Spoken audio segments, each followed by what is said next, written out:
Recording. Thanks, Brooke. Okay, so welcome everybody to our webinar this evening. The theme of our webinar is all about appointments, Parkinson's appointments.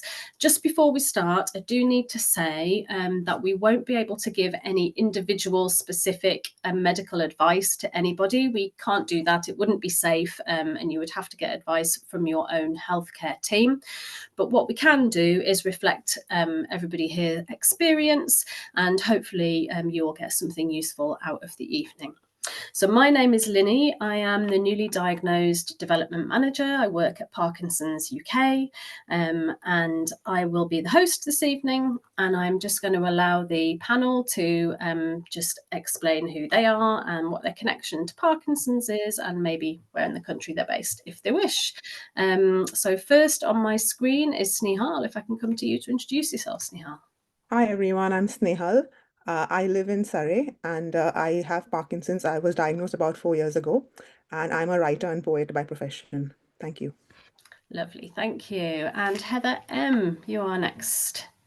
Hi, so I'm Heather McGuinness. I'm a clinical research specialist nurse, have been for about 5 years, and I'm based right on the west coast of Wales in Aberystwyth. And I was diagnosed with Parkinson's 4 years ago this month. Fab, thank you. And Heather R, we've got two Heathers. We're very lucky. I've come with Heathers. Heather R, go for it. Hi, everybody. I am currently on the Northumberland coast, but my home base is about 20 miles south of Cambridge. I'm a volunteer with Parkinson's UK. I'm part of the team who deliver the First Steps programme, which is for people who are newly diagnosed, as well as their family, friends, supporters. My partner was diagnosed with Parkinson's in February 24, after quite a number of years of us suspecting he had something. Fab, thanks Heather. And last but definitely not least, Dr. Choker, would you like to introduce yourself? Hi everyone, I'm Gurjit Choker. I'm a consultant working in Parkinson's in Leeds, and have been for the last 7 years or so. Fabulous, thank you. Well, welcome one and all.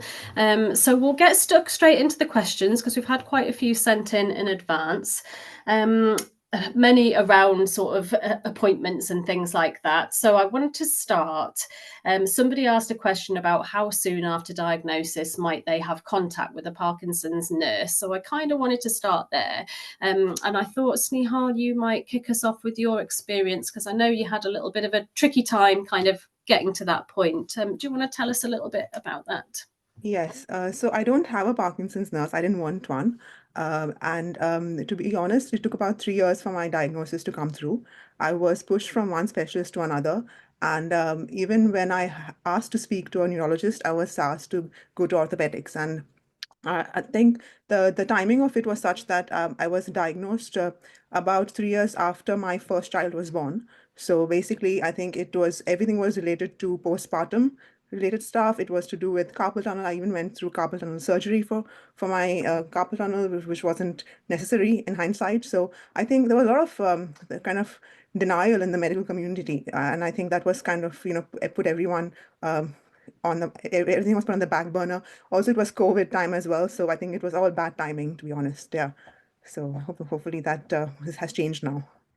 Yeah. So would you say how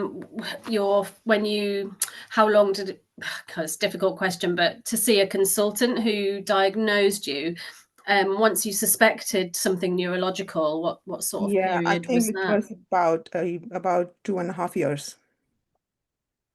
So yeah, that's quite a long time. And I wonder, how does that contrast with your experience, Heather M, sorry?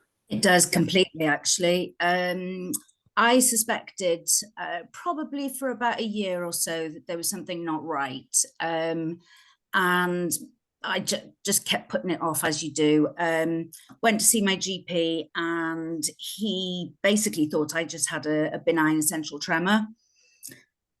Gave me some medication, wasn't making any difference, so I went back. And he said, well, I can refer you to neurology, but you're going to be waiting a good couple of years. And within 3 months, I had an appointment through.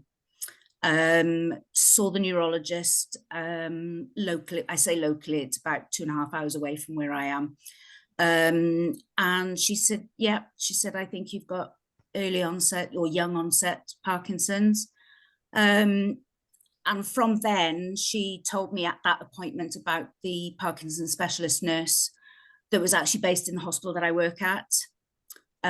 So I count myself very lucky that I was able to access her straight away, and my relationship with her has built to a very helpful one, because we work both as patient and nurse, but also as colleagues as well, helping patients with Parkinson's. Yeah, so very, very different experience there, and I'll come back to some of that in a moment. But I was just curious, Heather, what your experience was, sort of the time once you realised something was wrong. How did that go? Yeah, our experience, I mean, there were a number of us who were saying to Peter, my partner, there's something wrong, you're shuffling, your arm isn't swinging. And I think it took probably 3 or 4, 5, 6 people to be saying the same thing. He went to see his GP in January 24, who referred him to a neurologist in Addenbrooke's in Cambridge. He got the appointment through very quickly, probably within 2 weeks of having seen his GP. The appointment was for June 24, and what he wanted was to get a quicker confirmation. You know, the GP had said, well, I think it's Parkinson's. So we actually paid to see a private consultant who actually, you know, is part of the NHS team in the local hospital. We saw the consultant at the end of February 24.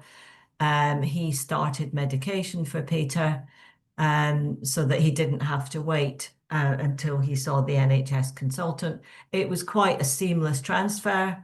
I think he just wrote to our GP saying, I mean, he actually said to us, I'd love to continue to treat you privately, but you're going to get the same service if you go via your NHS consultant.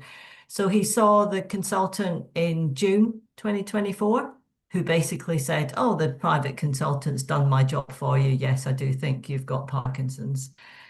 So it went through quite quickly. We saw the Parkinson's nurse in August 24. And, you know, she gave us an hour of time to kind of go through what's what physically, emotionally, you know, did some of the kind of physical tests, blood pressure. So that, you know, that was our experience. And we've got the follow-up appointment with the NHS consultant in about 2 weeks' time. Okay, yeah. So I think, I mean, I will say, especially for people who are perhaps in Northern Ireland, for example, that I mean, waiting lists vary hugely across the UK, and there are some areas where it's much more challenging than others. What would you expect, Dr. Choker, where you're based, to sort of how soon would you be expecting to see people from? When are they coming to you quite quickly after they've sort of seen their GPs, or does it take a while? Or? It's very variable, and Snehal, I think you mentioned COVID. That really did have a massive impact, which I think we're coming out of, but not, I wouldn't say we're fully recovered from. At the moment, so I should have said in my introduction, I'm a geriatrician by background. I'm an older people's doctor, and in Leeds, the way we've set up our service with the neurologists is that we will predominantly see the older referrals, and the neurologist will predominantly see the younger ones. And then if somebody has lots of other medical problems outside of Parkinson's, we often take over their care, because that's predominantly our skill set. Up and down the country, you will have, you know, a range of services. So you may be very young and still be seen by a geriatrician, because they are very skilled at Parkinson's care as well. And that's what their service needs of them in that local region. Addressing waiting times is a really difficult one, because we're lucky in Leeds at the moment. I've seen some new referrals within a month recently of referral from the GP or the community healthcare team. I know our neurology colleagues are much longer than that, which is one of the reasons we're trying to help out by shifting numbers and so on. And I suspect up and down the country there will be a wide variation. One of the things I want to reassure everybody about, though, is that nobody's blind to the mental toll waiting for a diagnosis takes. Everybody's fully aware of that and sympathetic to that. But one of the reasons why we do have different services where you might have a nurse, you may see a registrar, or you may see a geriatrician is because we want to be there when people need us. So I would say that if you're well, if you're managing well, not diminishing the mental toll waiting takes, but there are people who probably could do with, ringing us up saying, I really need this appointment. And we do try and accommodate for that. So if we take a look at the service as a whole, we want to be reactive. We want to be able to give people quick appointments if we can. Yeah. And I'd just recommend picking up a phone. If you're waiting a long time and it's unfair and it is taking a toll, don't suffer in silence. Speak to your GP, speak to your community staff. Everybody, GPs, community practitioners are encouraged from NICE guidelines to wait for a specialist diagnosis, but that doesn't mean you can't get help in the meantime. So I'd encourage to just talk, basically keep talking, keep asking questions, keep expressing your needs and your desires. Hopefully we can at least meet your needs. Yeah, so I think two really good points there, because depending on where you are and how your local services are organised, you might see a specialist, as you've described, in different areas, and that's just normal for wherever you are and how things are organised, so not something necessarily to worry about in any way. And the other thing is self-advocacy, and I think as Snehal's described there, you had to keep going and you had to keep asking and you had to keep, and sometimes I think, particularly if you are younger, what I hear from people is it can take longer to get diagnosed because it's not an automatic thing, that sort of conclusion that you would necessarily jump to. So definitely to think about that. So Snehal, I mean, just coming sort of the Parkinson's nurse, so Heather sort of touched on how different that relationship is, and that's really quite a key relationship for you. Heather, what made you decide not to go that route, Snehal?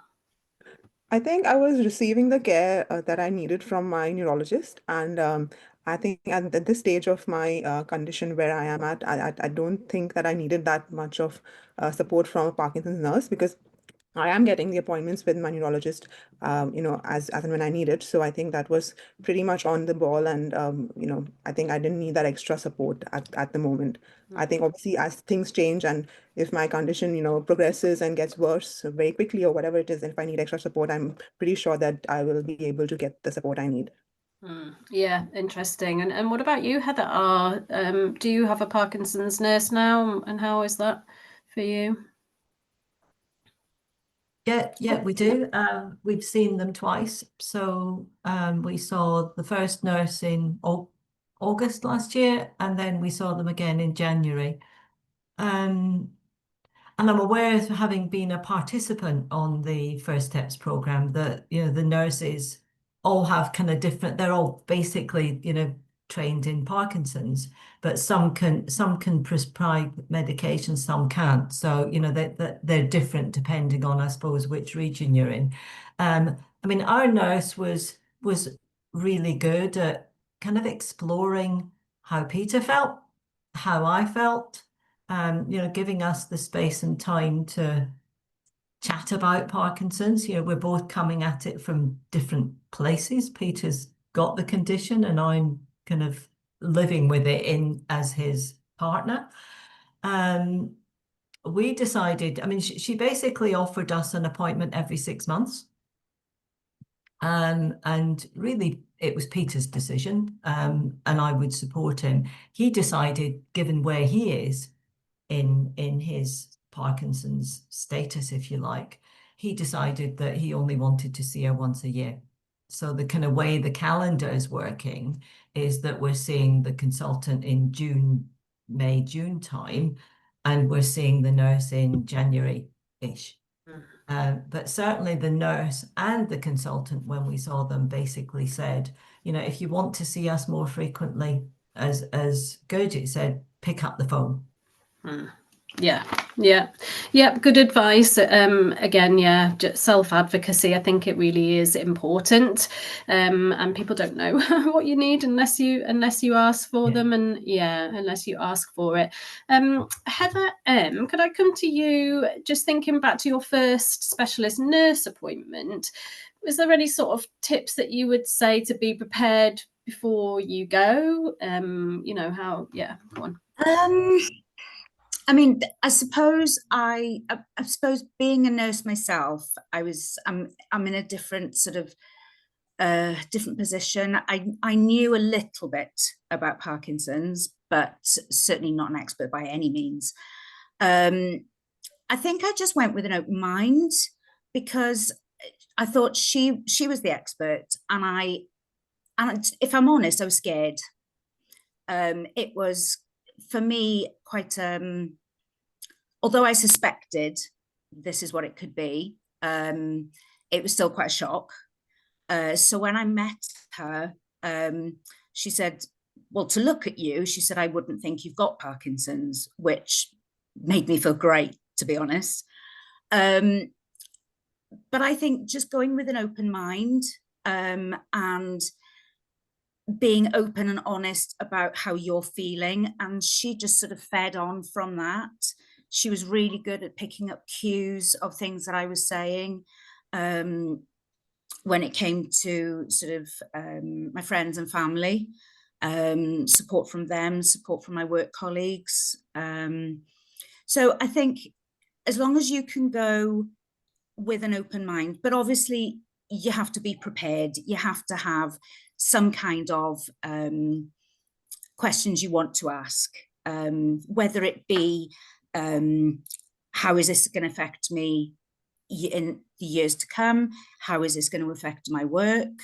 And especially, I think, for the younger person, it really scared me because it sort of threw my career into the unknown. I didn't know what was going to happen to me now, you know, planning to work till retirement. And that then all of a sudden just went up in the air. So she was, I have to say, absolutely fantastic. And like Heather R said, I'm offered an appointment every 6 months with her, but I usually just see her when I feel I need her, and she's quite happy with that. So yeah, I would definitely go with some sort of plan and take somebody with you. Definitely.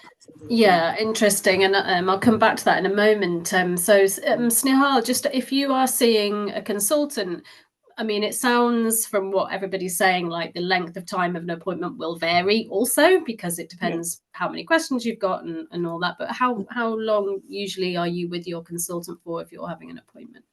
I think about 15 to 20 minutes. So, and I think it's quite comprehensive.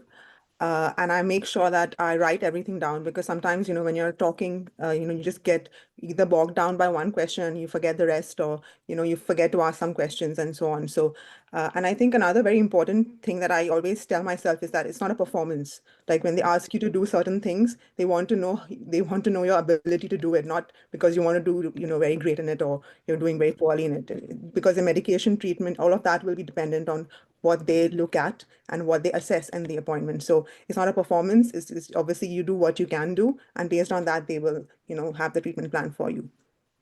Yeah, very good point, and I'm sure I'll come back to that with Heather R in a moment. But I just wanted to ask Dr. Choker, what's your experience of how long people need? Does it vary enormously, or have you sort of got a rough time in mind that you want to stick to? And is there anything from your point of view that people could be doing ahead of the appointment that will help them get the most out of that time? Yeah, absolutely. So there's more than just me on the geriatrician side in Leeds doing Parkinson's, and we fought quite hard to get quite long appointments.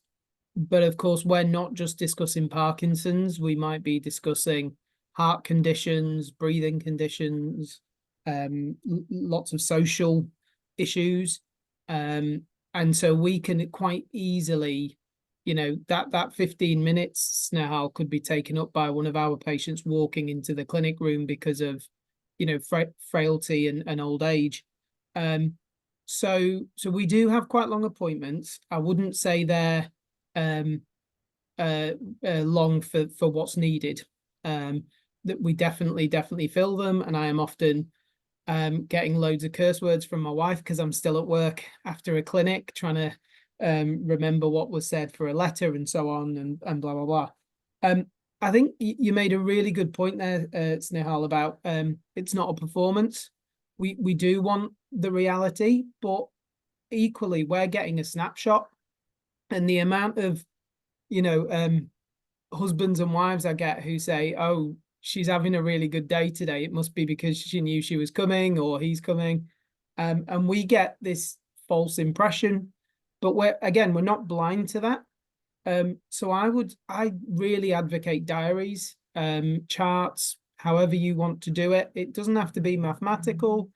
It can be a poem, Snehal. It can be a picture, whatever you need to communicate what's been going on. Because we're going to ask questions and we'll fill that space. We want you to get the most out of your appointment. But people who come to their appointment with a written list, or pages of questions or documents, they're brilliant because I'm getting a truer picture. People who come to me and don't have any questions, don't have much to say, yes, I'll fill the time and I'll find sort of use for that appointment, but it's much better that you dictate what you want out of it. When I talk about diaries, just a representative example. So if things are very variable day to day, keep a diary for a week. Doesn't have to be for months and months, but keep a diary for a week to give us a good idea. Sometimes someone's symptoms can be related to the timing of their medication. So a detailed a detailed day would be really helpful, if that's typical of what's been going on. So I'd say, yeah, just however you want to represent what's really going on, the doctor or the nurse will appreciate, but you can take the lead on that. We'll try and tease out questions, because we appreciate not just because you've got Parkinson's doesn't mean you know the full range of people's experiences, and what you might be dismissing as something else could be related. So that's what I'd say. Just the prep work of you being able to really show what's bothering you or what's affecting you. Or, we love to hear what's going well as well. So yeah. Yeah, Snehal, did you want to come in there? Yeah, I just wanted to add that, when you go for the appointment, you generally have someone with you. And I think it's very important that you take the lead and not let the other person take the lead, because I think you know best what you are going through, because obviously they are seeing, their perspective is very important. It's very, significant to your condition, because obviously they're living with you and so on. But I think for the doctor to make a decision about your treatment, it is you and only you who knows what you're going through. And you have to have the confidence to be able to articulate that to the doctor. So Heather, does that ring bells with you? I guess you are in that role sometimes and going, yeah. And I think so. I mean, in terms of preparation for the appointment, I know what Peter gets is he gets the kind of confirmation of the appointment, and he gets a couple of checklists, one about the kind of physical symptoms and then a list of kind of how he's feeling mentally. And he completes that, and he's taken it along both to the Parkinson's nurse, and I think he's got it for the consultant appointment. And I would agree with Snehal. My role is a bit of an observer, really. But it's interesting when I think back to the meeting that we had with the Parkinson's nurse in January. She was really good, because Peter's we're both different personalities. He's that I'm gonna deal with it day by day. So, I'm get up in the morning and I'll deal with how I feel today. I'm the kind of planner and the organizer and the what does this mean and how's it gonna, I've gone on the internet and I've seen the 40 symptoms and gone, blimey, what's this? So, we both come at it from different angles. I'm learning actually to be more, just deal with it day by day, because you don't know what the future holds in store. And Dr. Internet, when you go in there, can be very frightening. And Peter's only got probably 3 of the long list of symptoms. But the nurse was really good because she'd watched him walk down the corridor, and she actually said to him with a smile on her face, "Are you trying to walk? Are you trying to walk normally?" and actually, he was a bit taken aback, but she did it very kindly and said, I want to see you walking just the way you walk now, because that's your new normal, as opposed to trying to walk the way you walked prior to your diagnosis. So she handled that really well. And I think, I would agree with Snehal, that, it's his meeting, it's his condition. But I also remember she said, how's your tremor? And he kind of said, oh, I don't have a tremor. And I guess my face tells everything. So my face told the nurse something, which was, and she said, Heather, did you want to say something? And I just said, oh, I thought you talked about your tremor a couple of weeks ago. So she made him stand up, and so I think he's learning to be honest. And as good as you said, that you as a consultant and our Parkinson's nurse, they're not psychic. They don't have a window into our lives on a day-to-day basis. So, I think Peter's learning to be honest about how he's feeling physically, emotionally. And I suppose I'm learning to let him say his piece and kind of respond if I'm asked. Yeah, support in whatever way that is whether that's with a facial expression or whether. Gurjit, did you want to come in there? I just thought both Snehal and Heather's comments nicely brought us background to the role of the Parkinson's nurse and when you might be seeing them. So I think Heather was really nicely describing a team there, that her and her husband are a team. They come into the clinics as a team, and she'll pick up where he may over romanticize the situation. But Snehal's comment about, it's your appointment, you lead on it, is so important, because I'll often have a partner say, this is happening, this is happening, this is happening. And the person who's the patient, as it were, is sort of sat fairly quietly. And the next question I should ask, or a Parkinson's doctor or a Parkinson's nurse should ask is, okay, how much is it bothering you? Because yes, we want to know your symptoms or signs or what you're experiencing. But if it isn't bothering you, I know if that was me, I wouldn't want medication necessarily. I wouldn't want somebody fussing. It's for me to just, carry on with for now. And medication or changes to medication isn't always the answer. So don't be afraid to use that phrase, but it's not bothering me, or I'm just telling you so you know, but I'm okay with it at the moment. And that can be really powerful. And hopefully, Heather and any other partners or relatives or loved ones that are on the webinar, hopefully that'll give you some power as well to speak. Say what's going on in partnership with the person, in an open and supportive way. And if it just goes documented, but nothing else is done, that's great, because we can build on it in future appointments. And that concept of team, that's exactly how I would describe the Parkinson's team. So the nurses, the doctors, the therapists, we've all got our own personalities. We've all got our own skill sets, and together, hopefully, we will be there for you in whatever way you need us. You might, someone I see might not get on so well with me, and that's fine. because I can be there for whatever they need me for, and they might love the Parkinson's nurse. So that's great. Together, we're providing the care that you need, and that's how I would look at things. A lot of nurses. So again, things will vary across the nation, but a lot of nurses will have a telephone line that you can call, and that can be invaluable. And some of us have like a routine way that we do appointments. So, for example, in Leeds, we might say you'll see the consultant, and then you'll see the nurse, and then you'll see the consultant. And we'll offer 6 months, let's say, depending on how long our waiting lists are. You dictate it. If you don't feel you need an appointment, don't be afraid to ask. Would you vary from that? Would you maybe extend it to a year, and I can call you earlier if you need it? If you say, I don't need that appointment, believe me, people will be happy with you. But we want that flexibility to be able to be there when you need us. So just don't be afraid to ask.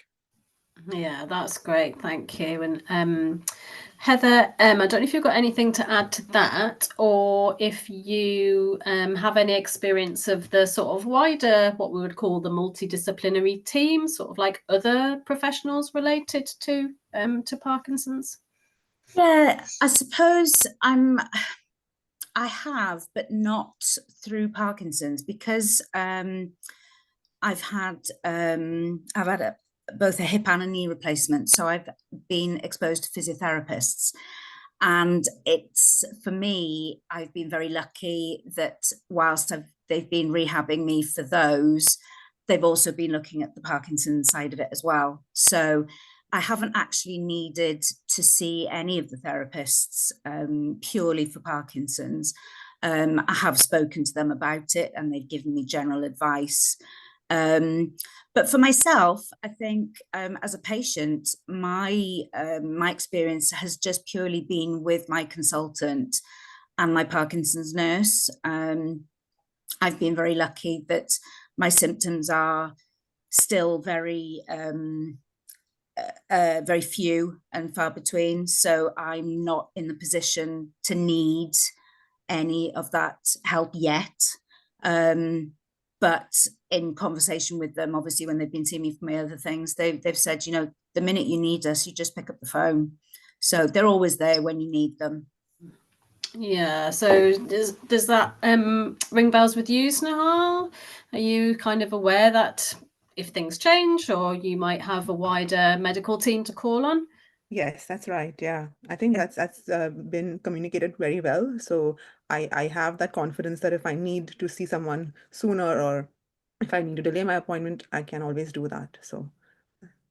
And Heather, anything from you? Any sort of physio access, speech therapy, anything like that? Not at the moment. No, I mean what the Parkinson's nurse did say, she did, and you know, Peter's a bit like Heather M. You know, he's although he's probably had, you know, Parkinson's for actually quite a long time, because when we were in the initial consultation, he did say that he'd lost his sense of smell about 30 years ago. And the consultant kind of nodded his head and went, well, that might have been the start of it. But actually, you know, he's very, very early on in his diagnosis, you know, kind of formally 15 months. He's pretty fully functioning. You know, he's getting on with life. He's exercise. He's doing as much exercise as he can. Okay, you know, I'm a 10, 11, 12 miler with the dog. He can't always do that unless and we're learning to have a break in the middle when we have a walk, rather than me doing, right, we're going to walk 6 miles as quickly as we can. I'm learning to pace myself. So, you know, as Gurjit said, we're trying to be a team here. And yeah, there are some adjustments, but certainly, you know, one of the things the Parkinson's nurse did say, you know, at some stage in future, you might want to think about speech therapy, you might want to think about physiotherapy. And I think what she was doing gently was just kind of putting some markers down. But, you know, we're not at that stage. Yeah. And but what she was doing, I think, was just kind of, just a little bit of an memoir. You might need some adjustments in due course. And I suppose giving Peter the confidence to be able to actually be honest and reflect on if and when. Yeah, and I guess there's some mileage there in just thinking about, if symptoms or things or behaviours or notice things that are changing, that's not your fault. You haven't done something or failed to do something. Actually, that might be part of your condition, and so it's good to get some advice about that and to mention it and to explore it. Yeah, for sure. Somebody sent in a question. I'm just going to move away a little bit from that for the moment, about fatigue and brain fog. So I just wanted to ask Snehal, is that something you have experienced, and any ways that you might have tackled that? I do get fatigue, not brain fog, thankfully. But I think for fatigue, I just have to, listen to my body. And if I'm tired, I just have to have a little rest and then I'm fine again. So I think it's just about tuning into the needs of your body. And I think as the time goes by, you will learn how to do that. I think as your body is, experiencing various symptoms and so on, you will understand what their body needs. And I think fatigue for me is quite intense sometimes, and I can't do much. So I think I just have to rest, and I'm fine in about like 15-20 minutes. It's just literally like recharging, and then I'm fine. So I think it's just resting when you need to, and then just moving on after that. And do you have a way of monitoring that? Have you sort of got it in your head that you're making a note of it, or you just play it by ear day to day, or how do you For handle it? me, it's generally it's like in the mornings. That's my hardest time is in the mornings. I think it's probably because I don't have any medication the whole night. So my first dose of medication kind of wears off pretty quickly as well. And like morning time, obviously, I need to be around for the kids and schooling and all of that stuff. So I think it's quite the morning rush kind of sometimes triggers it. So yeah, I think that's the pattern I have recognized. Yeah. What about you, Heather? Any sort of brain fog, fatigue type symptoms? Yeah, the not so much the brain fog, the fatigue has been a huge problem for me. That's been one of my major problems. I think I've learned over the years, and I think before I started doing this job, I was a dialysis nurse and had to start work at 5:15 in the morning, and had to give that up because it was just it was a standing joke at home that I was either working or asleep. And now, like Snehal said, you have to listen to your body. Your body will tell you when you've done too much, and it can be difficult to manage, especially if you're still in work. If you've got a very good manager, that is an absolute godsend.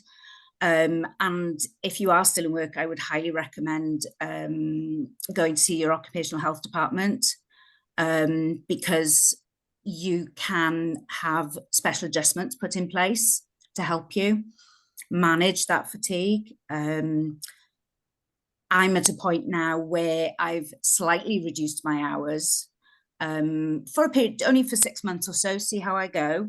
And if things improve, then I can go back up to my 30 hours a week.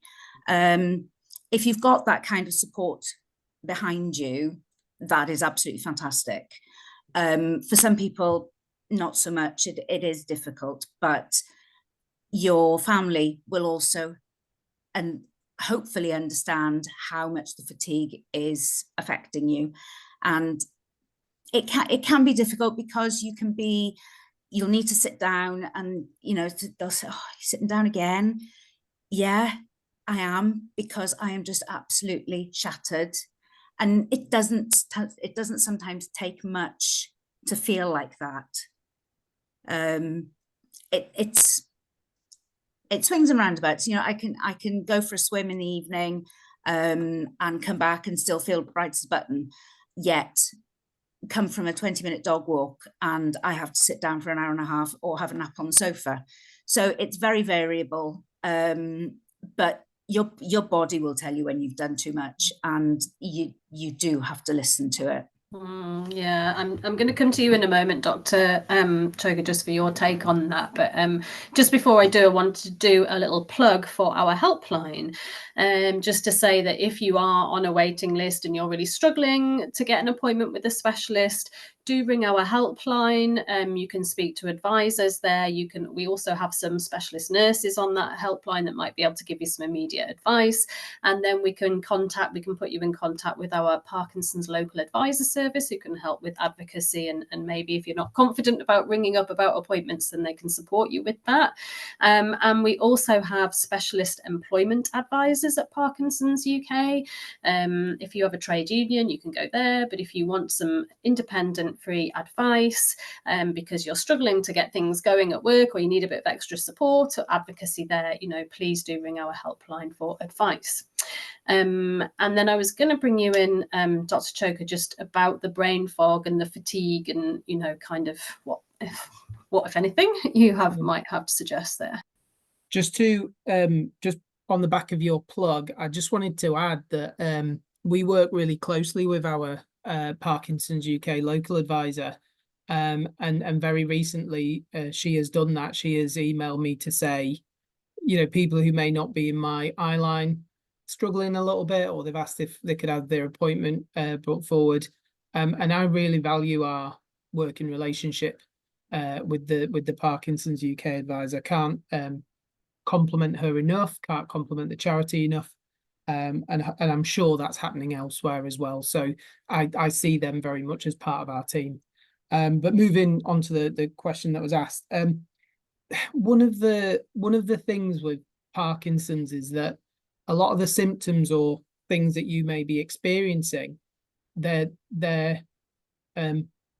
sometimes they're very, I'll say, vague, in the sense of it's not necessarily Parkinson's that's causing it, or there could be many things contributing to it. And it can also be things that people without Parkinson's experience and struggle with. So if we take brain fog for an example, we know that loads of people who had COVID also then suffered with brain fog afterwards. And fatigue is a human reaction to exhaustion, to work, to overwork. So I think that's where hopefully we can come in. But if I was to give you some advice on how to prepare for that, it would, I really like when people are objective. So if you can bring any objectivity into it, that'd be really helpful. So you mentioned the dog walk, for example. If you had made a note somewhere, 20-minute dog walk, half an hour nap afterwards, getting the kids ready for school, I know I have to sleep afterwards. Medication taken at 9 a.m, fatigue sets in consistently by 12 p.m. Midday. Those kind of things can be really, really helpful, not only for us in trying to help decide whether we can help you with medications or advice, but also for you as well, because I know if I had something really important, I might not walk the dogs that day beforehand. Just talking about my own experience, if you asked me about fatigue, I'd say I'm tired all the time. I could fall asleep on the couch, and that's not true. It's just my reflection on a busy week or a busy month. But if you ask me to be objective and say, write down when you feel tired, I'd probably surprise myself that, oh, actually it's not as bad as I thought it was, but actually maybe if I do have an early night a bit more often and so on, I could make it better. One of the things that I recognized in COVID, because obviously, like a lot of people, we didn't get groceries and things like that as regularly. I'd basically given up alcohol during the COVID period. And then after about a year or two of that, I don't know how long, even if I just have a glass of wine, I feel much worse the day after. Something as little as just one glass of wine makes a big difference to me. And so I sort of come to that conclusion accidentally. But I don't drink on work nights now because I know that I feel much, much better the day afterwards. And it was a tiny change, but made a big, big difference for me. Exercising, I think for me, goes the other way, where if I don't exercise, I do feel more sluggish. I do feel more fatigued. Now, I appreciate that that might be different for someone with Parkinson's, but I do think it's important to stay active where you can overall. I think that will help fatigue overall. Obviously, with the caveat that you might need to rest afterwards and so on. So yeah, if there were two things I could suggest, it would be that being objective, making notes of what made you tired, timings of meds and all that sort of stuff, and trial and error really. If something, you nipped something out for a few days, does that seem to generally help? If you move this a little bit earlier or a little bit later, does that generally help? Yeah, good advice there. I see we've got a live question there, so I'll probably stick with you, Dr. Choker, for a minute. Can medication slow progression, or what is the medication really there for? So this is a hard one to answer when we want to try and make people feel positive and feel good. So I'm going to have to be quite blunt and honest and say that the medications we have currently, they don't slow the progression of the disease. I honestly believe that we will have medication that does do that.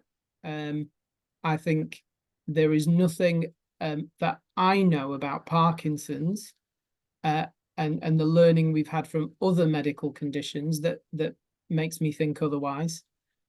We just haven't found it yet.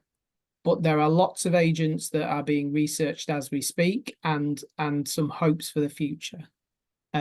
So I'm hoping that for a lot of people on this newly diagnosed webinar, that could be a material impact in your lifetimes, in my lifetime. But right now, the medication we have is very much symptomatic medication. So it's trying to get you back to how you were before you had the diagnosis, or if we just, let's say that's 0, get you as near as we can to 0. But let's just say you took the medication dutifully, you took all the doses as and when you were meant to, but did nothing. I don't think they're going to have a huge effect in the long run.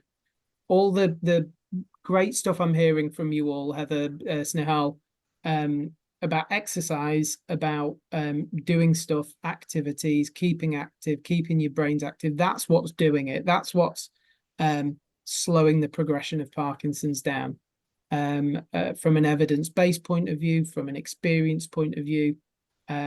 So I would like, the way I'd sort of try and talk about the medication is there's no rush to start it. We can start it when you're ready, but it's opening the door, but you're the one who has to walk through it. And if you keep walking through it, that's what will keep you going. I have lots more I can say, but Snehal, did you want to? Yeah, Snehal. Yeah, I think I would really, really recommend exercise. And I think that has really helped me personally. So I had hypomemia, which is basically expressionless face. That was one of my first symptoms, and also dystonia, which was really bad in my foot. And right now, I think after 4 years, I've exercised every single day, and I can say that I don't have that expressionless face anymore. And also, my dystonia is much, much better now. So I think it hasn't worsened, and I think that for me is progress for sure. So I would really recommend that you have to exercise. You can do anything, cardio or strength training, whatever, but you have to move. Yeah. I'll do a little plug for Parkinson's UK here then, because it is a big theme at Parkinson's UK, physical activity, and we've got tons of resources on our website for keeping active at whatever stage, whatever age. We've got exercise videos, and there's lots of sort of local groups and things like that who offer classes specifically for people with Parkinson's. We've got some agreements with gyms where you can get reduced membership costs and things like that. So definitely worth exploring. I can't believe the time is really flying over and we're almost there. I wanted to bring in, I know we've talked about sort of physical activity and keeping well and how important that is in being well, with living well with Parkinson's. And I also just wanted to talk about sort of continuing to do the things you love, and sort of the mental well-being too. And I wanted to start with you, Snehal, because I understand that you are a writer, and I'm just really interested to hear that you know, how you are able to keep doing things that you love. Yeah. I think writing has primarily been a means of coping for me. To be honest, it started like that. I was a HR manager before, going to writing full time, kind of coincided with me getting Parkinson's and so on. And I think it has helped me a lot. At the moment, I have just finished writing my first draft of my memoir about living with young onset Parkinson's. So, just trying to get a publisher hopefully soon. So I really want that book to be out very soon. I think in terms of creative expression, I also dance. So writing and dancing are the two main things that I do. And I think dancing obviously helps from a music point of view also, which obviously is known to release dopamine in the brain. So I think that really helps. So I think, yeah, just continue doing what you love doing. And I think it should not stop you from doing anything. So yeah, just listen to your body and do what you want to do. Yeah, that's amazing. Very inspiring, and no pressure on Heather and Heather to be writing memoirs and dancing and everything. But Heather, what about for you? Is there something that really keeps your mood up, that helps you on your sort of day to day? Oh, absolutely. My friends, my family, I wouldn't be where I am without them. I have a fabulous group of friends. We all have dogs, so we walk. My best friend and I walk every single day after work. I swim once a week with my sister, and if it wasn't for the dog having kennel cough, I'd be out there walking now at the moment. I have tried my best to keep my life as normal as possible. I am of the opinion that I live with Parkinson's. Parkinson's doesn't rule me. I want to carry on doing what I'm doing for as long as I can do what I'm doing. And okay, when the time comes that I might have to slightly modify things, then fair enough. But at the moment, no, I just want to be out doing things and just enjoying myself. And is that similar for you, Heather R, and your husband? I think so. I think if Peter were here, he would say he's not going to be defined by Parkinson's. He hasn't advertised the fact that he has Parkinson's. He's got a close circle of friends who know, but he doesn't go around telling everybody he has Parkinson's. His circle of friends know, but it's not. It's just something that he lives with. And I think, last year for him was a difficult year. There was Parkinson's, there was giving up work, there were some other things that were happening for him. And I think, he's very plugged into the local community. He volunteers, he's still playing tennis. He volunteers for a local charity in a kind of Friday morning food share, come and chat. I tend to do the long dog walk in the morning. He does the dog walk in the afternoon. We're both learning to play bridge, which is keeping our brains challenged, active. And, as everybody said, it is about keeping going and not letting it take over your life. And yeah, he can't do the same level of, he experiences fatigue. And I think both of us, being on holiday for these 2 weeks, we're seeing more of each other. And I'm beginning to recognize the signs of his fatigue when he's done too much. So yeah, exercise, keep going, keep staying positive and doing the things you love. Yeah, thanks, Heather. Snehal, did you want to come in quickly? Yeah, just I would like to also add like what you eat and when you eat. I think is also very important. A diet plays a huge, huge role, and I think especially with the medicine, I think protein kind of doesn't really help. So when you eat protein is very important. Your body needs protein, but when you eat it is obviously very important. So I think that's something that people generally forget. Diet and exercise hand in hand. Yeah. Yeah, absolutely. And definitely speak to your Parkinson's nurse about absorption of medication, or your consultant, to get advice around that, what to eat when to take medication, and how long to wait before eating, and things like that. Really, really important. I wonder, Dr. Choker, if we've got time, just at our last throw of the dice, somebody's just popped a question in, waiting for an appointment with a neurologist in a couple of weeks. Hoping for answers. Is it possible we won't get answers or a diagnosis on the first appointment, struggling with the waiting? Yeah, that's a tough one. Yeah, it is possible that you might not get a definitive answer. But I think you will get more information. I don't think you will. I don't think it'll be a wasted appointment. I think you will definitely get more information and be more knowledgeable on leaving that appointment than you were before. And I hope that allays some of the difficulty and the anxiety, but sometimes we do need time to see how things evolve and progress. And that is for very good reasons. Because if you didn't have Parkinson's, you wouldn't want to receive a diagnosis of it.